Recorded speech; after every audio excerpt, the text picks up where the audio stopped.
क्या हुआ उस स्कूल में जहां एक टीचर अपनी बेटी के कातिलों को सजा दे रहा था बिना उन्हें छुए।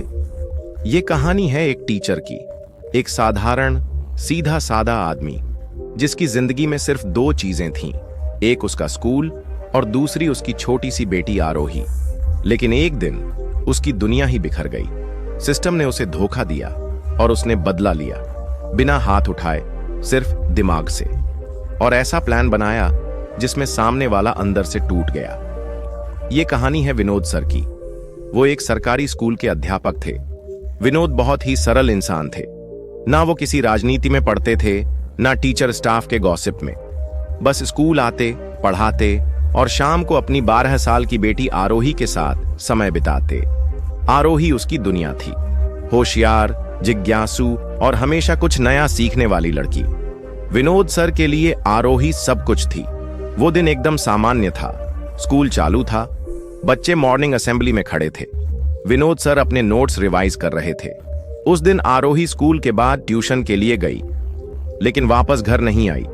पहले विनोद को लगा कि आरोही लेट हो गई होगी, लेकिन रात 8 बजे तक जब कोई खबर नहीं आई तो विनोद ने पुलिस में शिकायत दर्ज करवाई। 2 दिन बाद एक तालाब के पास से आरोही का बेहोश और शांत शरीर मिला। 12 साल की आरोही अब इस दुनिया में नहीं थी। रिपोर्ट में यह सामने आया कि उसके साथ कोई शारीरिक दुर्व्यवहार नहीं हुआ था, लेकिन उसे सिर पर गंभीर चोट लगी थी जिससे उसकी जान चली गई। लेकिन खास बात यह थी कि उसके स्कूल के ही 2 स्टूडेंट्स रोहन और यश के नाम सामने आए थे। दोनों 9वीं क्लास के छात्र थे। पुलिस ने कुछ दिनों के लिए दोनों को कस्टडी में लिया, लेकिन नाबालिग होने की वजह से वो जुवेनाइल कोर्ट से छूट गए और विनोद सर चुप हो गए दुनिया के लिए। लेकिन अंदर ही अंदर वो पूरी तरह से टूट चुके थे। 1 महीने बाद वो वापस स्कूल आए। सब सोच रहे थे ये आदमी कैसे इतना शांत है, लेकिन वो सिर्फ बाहर से शांत थे। अंदर एक टीचर नहीं बल्कि एक बाप था जिसका सब कुछ छिन गया था। उसने तय किया कि ये दोनों लड़के वापस अपनी जिंदगी एंजॉय नहीं करेंगे। उनकी सजा ये होगी कि उनका दिमाग उनका सबसे बड़ा दुश्मन बन जाए। विनोद सर अब ऑफिशियली स्कूल के स्टाफ नहीं थे।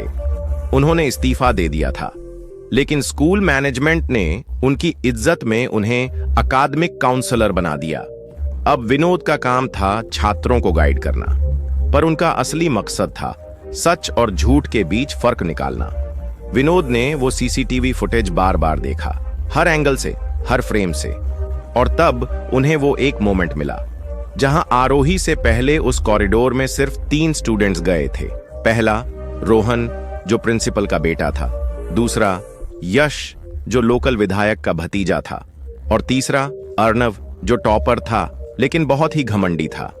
उस दिन उन तीनों की बेइज्जती हुई थी। आरोही ने पब्लिक डिबेट में उनका ईगो तोड़ दिया था और 2 घंटे बाद आरोही छत से गिरी। वो क्या सिर्फ इत्तेफाक था? विनोद सर ने नहीं माना। विनोद सर ने प्लान बनाया, एक ऐसा साइकोलॉजिकल गेम जिसमें वो लड़के कुछ ना कुछ गलती जरूर करेंगे। उन्होंने स्कूल में एक नई एक्टिविटी शुरू करवाई, ट्रूथ रूम, एक कमरा जहां छात्रों को बुलाया जाता, एक सिचुएशन दी जाती और उनका रिएक्शन रिकॉर्ड किया जाता। सबसे पहले रोहन को रूम में बुलाया गया। रूम में सिर्फ एक सवाल था, अगर आपको पता चले कि किसी की मौत के लिए आप इनडायरेक्टली जिम्मेदार हैं तो आप क्या करेंगे?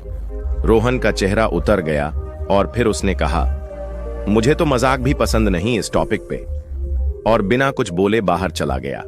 रोहन के बाद यश ने इस सवाल का जवाब थोड़ा एरोगेंट अंदाज में दिया, जिंदगी में सब कुछ सबूत से होता है, बिना सबूत के किसी को कुछ नहीं कह सकते। विनोद सर समझ गए, ये लाइन वही बोलता है जो सच छुपा रहा हो। फिर अर्णव की बारी आई। सबसे ज्यादा क्रैक अर्णव ने किया।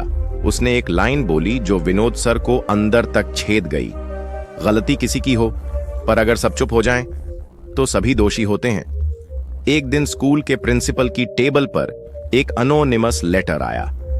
आरोही की मौत एक्सीडेंट नहीं थी, ये एक प्लान की गई रैगिंग थी। उस कॉरिडोर में कुछ हुआ था जिसका सीसीटीवी का एक हिस्सा जानबूझकर डिलीट किया गया है। प्रिंसिपल चौंक गए।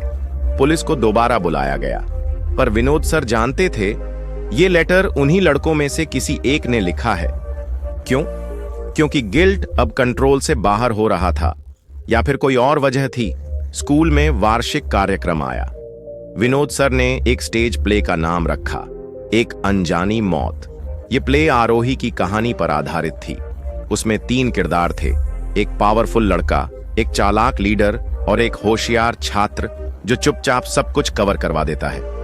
पूरे स्कूल के सामने जब प्ले परफॉर्म हुआ, रोहन, यश और अर्नव की आंखों में डर दिख गया।